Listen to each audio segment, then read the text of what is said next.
আসসালামু আলাইকুম প্রিয় শিক্ষার্থীবৃন্দ, আশা করি তোমরা সকলে ভালো আছো। সপ্তম শ্রেণীর গণিত বিষয়ের আর্টসের ফাইনাল পরীক্ষাতে তোমরা অংশগ্রহণ করতে যাচ্ছ। এখন অল্প সময়ের মধ্যে তোমাদের গণিতের বিভিন্ন যে টাইপ এমসিকিউ, এক কথায় উত্তর, সংক্ষিপ্ত প্রশ্ন উত্তর, দৃশ্যপট নির্ভর প্রশ্ন উত্তর, এগুলো সমাধান স্বল্প সময়ে নেওয়া এবং প্রশ্নের ধরন বুঝতে পারাটা একটু টাফ। এই জন্য আমি চিন্তা করছি তোমাদেরকে একটু যদি হেল্প করা যায়, এবং তোমরা অনেকেই রিকোয়েস্ট করেছো কিছু ক্লাস দেওয়ার জন্য।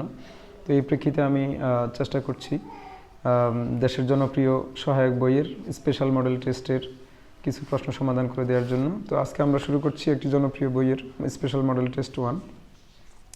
1 নম্বর মডেল টেস্টের এমসিকিউ দিয়ে শুরু করতে যাচ্ছি। তো এমসিকিউ এর প্রথম এমসিকিউটা আমরা কথা না বলেই কাজে চলে আসতেছি, হাতে সময় খুবই কম। বহু নির্বাচনী প্রশ্ন দিয়ে শুরু করলাম। 1 নম্বর প্রশ্নে আমাদের প্রশ্ন কি আছে, বলছে 1 এবং 0 দিয়ে গণনা করে কে বা কোনটি।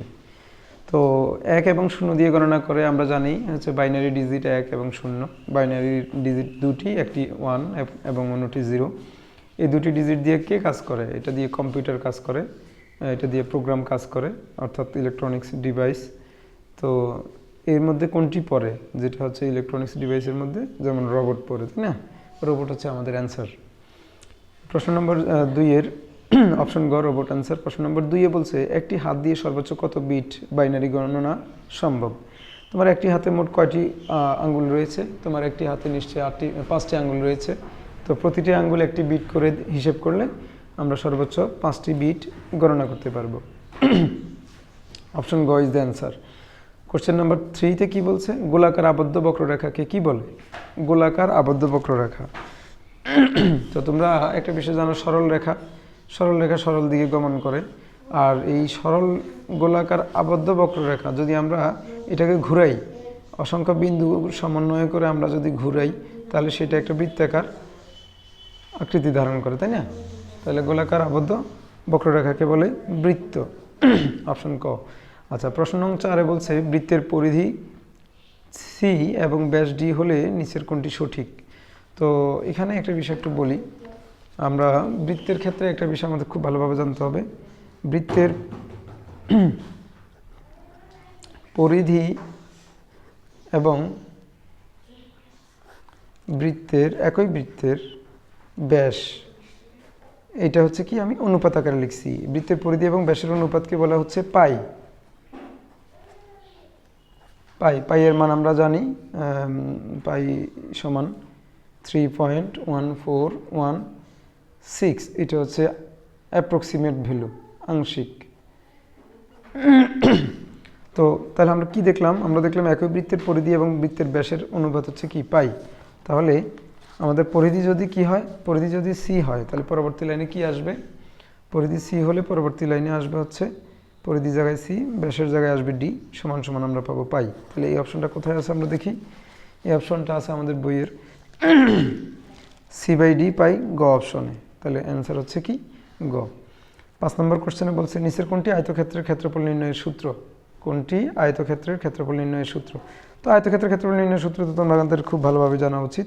আয়তক্ষেত্রের ক্ষেত্রফল নির্ণয়ের ক্ষেত্রে দৈর্ঘ্য এবং প্রস্থ লাগে, দৈর্ঘ্য গুণ প্রস্থ আয়তক্ষেত্রের ক্ষেত্রফল নির্ণয়ের সূত্র। আচ্ছা, পরবর্তী প্রশ্ন, এক্স জেড কে এক্স বা জেড এর কি বলা হয়? এই প্রশ্নটা অনেকের কনফিউশন তৈরি করছে, আমরা ইতিপূর্বে দেখেছি। তোমরা ভালো করে খেয়াল করো। এখানে বলছে এক্স জেড কে, অর্থাৎ এক্স জেড, এটা কি আকারে আছে? দেখো, গুণ আকারে আছে। তাহলে এতকে, এই এক্স জেড পুরোটাকে এক্স বা জেড এর কি বলবে, কি বলা হয়? তো কি বলা হয়? এক্স বা জেড এর, এক্সের যদি তুমি এক্সের বলতে চাও তাহলে জেড সাথে থাকলো গুণ আকারে, আবার যদি জেড এর বলতে চাও তাহলে এক্সের বলতে চাইলে জেড গুণ আকারে থাকলো, আর জেড বলতে চাইলে এক্স গুণ আকারে থাকলো। তার মানে কি, এক্স জেড একসাথে হয়ে তারা কি করতেছে? গুণিতক তৈরি করতেছে, তাই না? তাহলে আমাদের অপশন গ ইজ দ্য অ্যান্সার, গুণিতক। তো পরবর্তী প্রশ্ন নম্বর 7 বলছে চতুর্ভুজের বাহু কয়টি? চতুর্ভুজ মানে চতু মানে 4 বোঝাচ্ছে, ভুজ মানে বাহু বোঝাচ্ছে। তাহলে চতুর্ভুজের বাহু অনায়াসে 4টি। সহজ প্রশ্ন। 8 নম্বর প্রশ্ন বলছে ঘনবস্তুর পৃষ্ঠতল কয়টি? একটি ঘনবস্তুর পৃষ্ঠতল কয়টি? ঘনবস্তুর পৃষ্ঠতল 6টি। তুমি তোমাদের বাসায় যে কোনো একটা বক্স নিয়েই দেখতে পারবা, দেখে এখানে 6টি তল আছে। তো পরবর্তী প্রশ্ন 9 নম্বর, একটি সমবৃত্তভূমিক সিলিন্ডারে কয়টি বৃত্তাকার তল থাকে? সমবৃত্তভূমিক সিলিন্ডার, তো এই ক্ষেত্রে তুমি একটা সিলিন্ডার ড্র করার ট্রাই করো। সমবৃত্তভূমিক সিলিন্ডার এটা যদি একটা সমবৃত্তভূমিক সিলিন্ডার হয়, তাহলে তুমি এখানে একটা জিনিস খেয়াল করো, তো এই সিলিন্ডারে কয়টি বৃত্তাকার অংশ আছে? 2টি। তাহলে একটি সমবৃত্তভূমিক সিলিন্ডারে কয়টি বৃত্তাকার তল রয়েছে? 2টি ইজ দ্য উত্তর, অপশন খ। 10 নম্বর প্রশ্ন বলছে x+4 = 7 সমীকরণটির উভয় পক্ষে 5 যোগ করলে পরিবর্তিত সমীকরণটি কি হবে? তো সমীকরণটি কি? সমীকরণটি আমরা লিখি x+4 = 7। x+4 = 7, এটার সাথে কি যোগ করতে বলছে? এটার সাথে যোগ করতে বলছে 5। তো x+4 উভয় পক্ষে আমরা যোগ করব 5। সমীকরণে কোনো কিছু যোগ বিয়োগ গুণ ভাগ করতে হলে উভয় পক্ষে করতে হয়, এটা তোমাদের ক্লাসে খুব ভালোভাবে বলা হয়েছে, ক্যালকুলেশন করা হয়েছে। তো 5 + 4 হচ্ছে কত? 9, আর 7 + 5 হচ্ছে কত? 12। তাহলে x = 9টা ওই পাশে যদি সাইড চেঞ্জ করে প্লাসটা মাইনাস হয়, তাহলে আমরা মাইনাস করলাম। আলটিমেটলি x এর আনসার কত পাচ্ছি? 12 থেকে 9 গেলে 3। তাহলে x এর মান 3 আসতেছে। যদি তোমাকে বলতো x এর সমাধান করে x এর মান দেখা, অথবা মূল নির্ণয় করো, এই সমীকরণটির মূল নির্ণয় করো, এটা আসতো। তো এখন আমাকে এখানে বলছে যে x+4 = 7 সমীকরণটির উভয় পক্ষে 5 যোগ করা হলে পরিবর্তিত সমীকরণটি কি হবে? তো আমরা এখানে দেখলাম যে দেখো একটা পরিবর্তিত সমীকরণ এখানেই পেয়ে গেছি, বাড়তি ক্যালকুলেশন করার আর প্রয়োজন পড়ছে না। x+9 = 12। তো আমাদের অপশন হচ্ছে x+9 = 12 হচ্ছে অপশন খ, এটাই অ্যান্সার। কোশ্চেন নাম্বার 11-এ বলছে x+5 = 10 সমীকরণটির উভয় পক্ষ হতে কত বিয়োগ করলে সমীকরণটির মূল পাওয়া যাবে? x+5 = 10 সমীকরণটির উভয় পক্ষ হতে কত বিয়োগ করলে সমীকরণটির মূল পাওয়া যাবে? এখানে একটা বিষয় খেয়াল করো, আমরা তো ক্যালকুলেশন করি হচ্ছে x এদিক থেকে, মানে সংখ্যা এদিক থেকে ওই দিকে গেলে প্লাস মাইনাস হয়, মাইনাস প্লাস হয়। আসলে তা না, আসলে হচ্ছে এখানে হচ্ছে আমাদেরকে কোনো কিছু হচ্ছে যোগ করতে হয়, কোনো কিছু বিয়োগ করতে হয়, কিন্তু কত বিয়োগ করতে হবে, কত যোগ করতে হবে, সেটা আসলে সমীকরণ দেখে সিদ্ধান্ত নিতে হবে।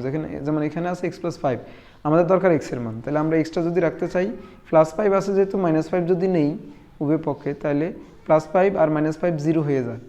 তাহলে আমরা এই পাশে শুধু x পাই, আর ওই পাশে 10 থেকে 5 গেলে হচ্ছে কত? 10 - 5 = 5। তাহলে x এর মান তখন 5 পাচ্ছি। তার মানে আমরা বুঝতে পেলাম যে সমীকরণটির উভয় পক্ষ হতে 5 মাইনাস করলে সমীকরণটির মূল পাওয়া যাবে।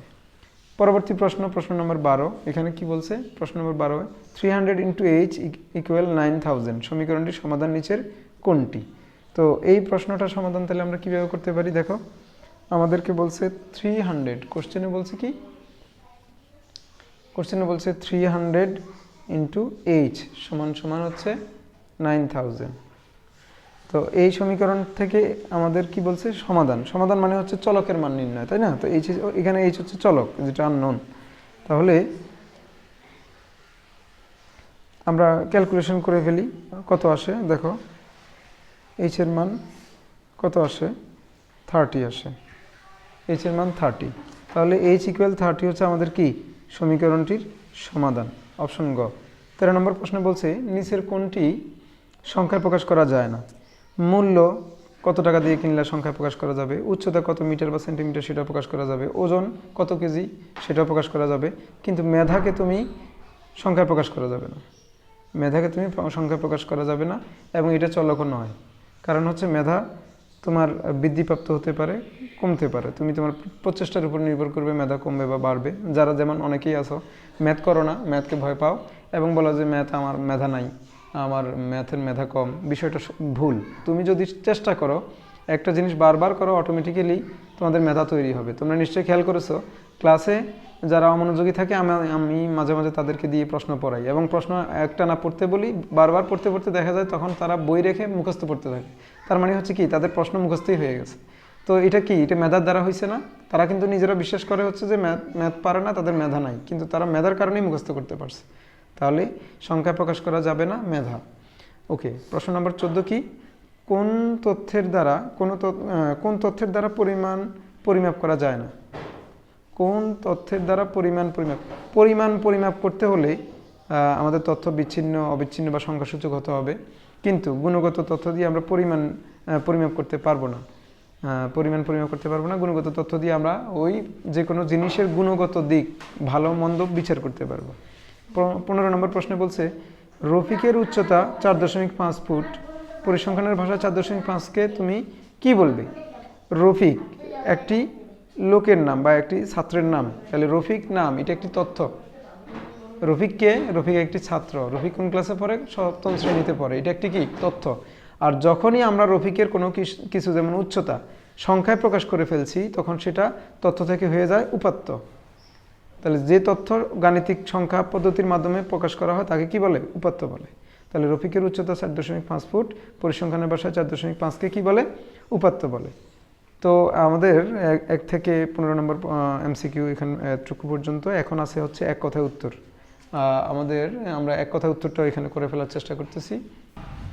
হ্যাঁ, প্রিয় শিক্ষার্থীবৃন্দ, আমরা এক কথায় উত্তর শুরু করতে যাচ্ছি। 16 নং প্রশ্নে কি বলছে? যন্ত্রের গণনা পদ্ধতিতে কয়টি সংকেত ব্যবহৃত হয়? যন্ত্রের বলতে এই যে এখানে যেরকম রোবট বুঝাইছে 1 এবং 0 দিয়ে গণনা করা হয়, তাহলে এই যন্ত্র মানে তাই বোঝাচ্ছে কম্পিউটার প্রোগ্রামিং যেগুলো নিয়ে কাজ করে, ইলেকট্রনিক্সের যন্ত্র। তাহলে যন্ত্রের গণনা পদ্ধতিতে 2টি সংকেত নিয়ে কাজ করে। আর 17 নম্বর প্রশ্নে কি বলছে?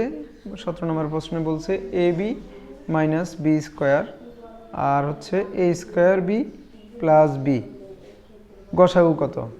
দেখো এটা দুইটার কি গসাগু কত? তো গসাগু কত বের করার জন্য এটা হচ্ছে কি প্রথম রাশি, এটা দ্বিতীয় রাশি। তো প্রথম রাশি এবং দ্বিতীয় রাশির মধ্যে থেকে আমরা এই যে এখান থেকে কমন নেওয়া যাবে হচ্ছে বি, তাহলে থাকবে a মাইনাস বি, আর এখান থেকে কমন নেওয়া যাবে তাও বি, থাকবে হচ্ছে a স্কোয়ার প্লাস বি। তো একটা বিষয় খেয়াল করো, গসাগু নির্ণয় যদি করতে চাও গসাগু, তাহলে যতগুলো রাশি থাকবে সবগুলোর মধ্যে যেটা কমন উৎপাদক, সাধারণ উৎপাদক, সেটাই হবে হচ্ছে আমাদের কি গসাগু, শুধুমাত্র বি। আর যদি লসাগু বের করতে চাও তাহলে হচ্ছে কি গসাগুটা থাকবে, পাশাপাশি বাকি যে জিনিসগুলো আছে সবগুলোই থাকবে। তাহলে এটা হচ্ছে লসাগু। কিন্তু আমাদের এখানে শুধু গসাগু চাইছে, তাই না? শুধু গসাগু চাইছে, তাহলে গসাগু হচ্ছে কি বি। 18 নং কোশ্চেনে কি বলছে? এটা ছিল 17 নম্বর, এটা এরপরে এটা হচ্ছে 18 নম্বর।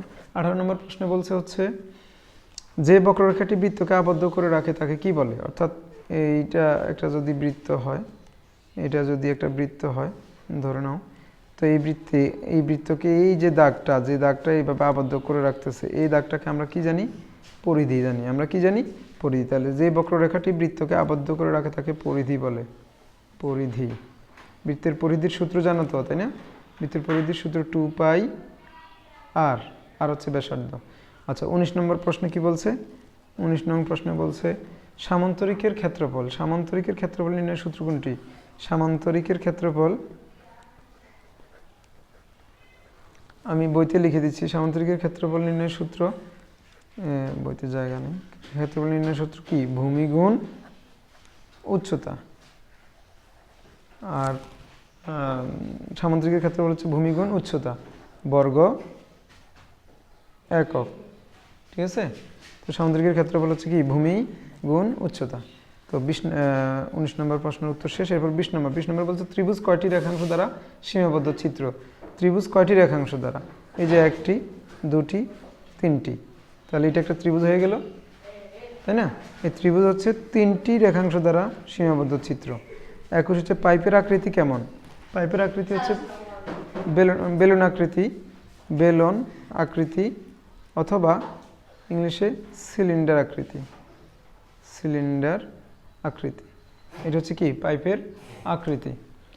22 নম্বর প্রশ্ন বলছে সমীকরণে কোন প্রতীক চিহ্ন থাকা আবশ্যক? সমীকরণ যদি বলে তাহলে সেখানে সমান চিহ্ন থাকা আবশ্যক। সমীকরণে সমান চিহ্ন থাকা কি আবশ্যক।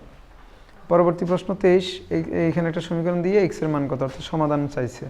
তাহলে সমীকরণ 23 নম্বর প্রশ্ন বলছে x + 7 = 30। তাহলে এখান থেকে আমরা সমাধান করব। 7টা এই পাশে প্লাস আছে, ওই পাশে গিয়ে কি হবে? মাইনাস হবে। 30 থেকে 7 গেলে কত? 30 থেকে 7 গেলে কত? 23। তাহলে x = 23, x এর মান 23। 24 নাম্বার মানে 24 নম্বর কোশ্চেনে তোমার ঘরে বইয়ের সংখ্যা, তোমার ঘরে বইয়ের সংখ্যা। দেখো আমরা তোমাকে নিয়ে কোনো আলোচনা করিনি, তোমার বাড়ি কোথায় সেটাও জিজ্ঞেস করিনি, তোমার ঘর কয়টা এটাও জিজ্ঞেস করিনি, আমি জিজ্ঞেস করছি তোমার ঘরে বইয়ের সংখ্যা। হঠাৎ করে যখন একটা প্রশ্ন তোমাকে করা হয়, এটা হচ্ছে কি কোনো কিছুর সাথে কি নাই, সম্পর্ক নাই, রিলেশন নাই। এই যে তোমার ঘরে বইয়ের সংখ্যা জানতে চাওয়া হয়েছে, এটা একটা কী ধরনের তথ্য? বিচ্ছিন্ন তথ্য। এটা কী ধরনের তথ্য? বিচ্ছিন্ন। হুট করে যেটা জানতে চাওয়া হবে সেটা হচ্ছে বিচ্ছিন্ন তথ্য। তো 25 নম্বর, 41 থেকে 45 শ্রেণীর প্রকৃত শ্রেণীব্যাপ্তি কত? তো 41 থেকে 45 এখানে খেয়াল করো, 41, 42, 43, 44, 45। তাহলে 41, 42, 43, 44, 45 5 করে শ্রেণী ব্যবধান। কিন্তু এখানে বলছে প্রকৃত শ্রেণীব্যাপ্তি। এই প্রকৃত শ্রেণীব্যাপ্তি মানে হচ্ছে শ্রেণীব্যাপ্তি দুই ধরনের হয়, একটা হচ্ছে বিচ্ছিন্ন আর একটা হচ্ছে কি অবিচ্ছিন্ন শ্রেণীব্যাপ্তি। একটা বিচ্ছিন্ন শ্রেণীব্যাপ্তি আর একটা হচ্ছে কি অবিচ্ছিন্ন শ্রেণীব্যাপ্তি। তো এই বিচ্ছিন্ন এবং অবিচ্ছিন্ন শ্রেণীব্যাপ্তির ক্ষেত্রে এখানে আমরা প্রকৃত শ্রেণীব্যাপ্তি বলা হয় হচ্ছে অবিচ্ছিন্ন শ্রেণীব্যাপ্তিকে, এটাকে। তো এখানে প্রকৃত শ্রেণীব্যাপ্তিটা হবে হচ্ছে 41 দিয়ে শুরু, তো আমরা নিব হচ্ছে 40.5 থেকে 45.5। এটা হবে আমাদের কি প্রকৃত শ্রেণীব্যাপ্তি। তো আজকে এতটুকুই থাকুক। আমরা মডেল টেস্ট 1-এর এমসিকিউ, মডেল টেস্ট 1-এর এমসিকিউ 15টি এবং এক কথায় উত্তর 10টি, মোট 25টি সমাধান করেছি। কিছু জিনিস তোমার প্রশ্ন থাকবে তোমার ক্যালকুলেটিভ, আবার কিছু থাকবে সহজ, এক কথায় উত্তর দিতে পারবা। তো বেসিক্যালি হচ্ছে ক্যালকুলেটিভগুলো যেগুলো সেগুলো হচ্ছে প্র্যাকটিস থাকলে দ্রুত করতে পারবা, আর যেগুলো হচ্ছে যে তোমার জানা থাকার বিষয় সেগুলো তুমি মুখস্থ করে রাখতে পারবা। তো সবার জন্য শুভকামনা থাকলো, নেক্সট ক্লাস যদি দিতে পারি সেখানে দেখা হবে। সবাই ভালো থাকো, আল্লাহ হাফেজ।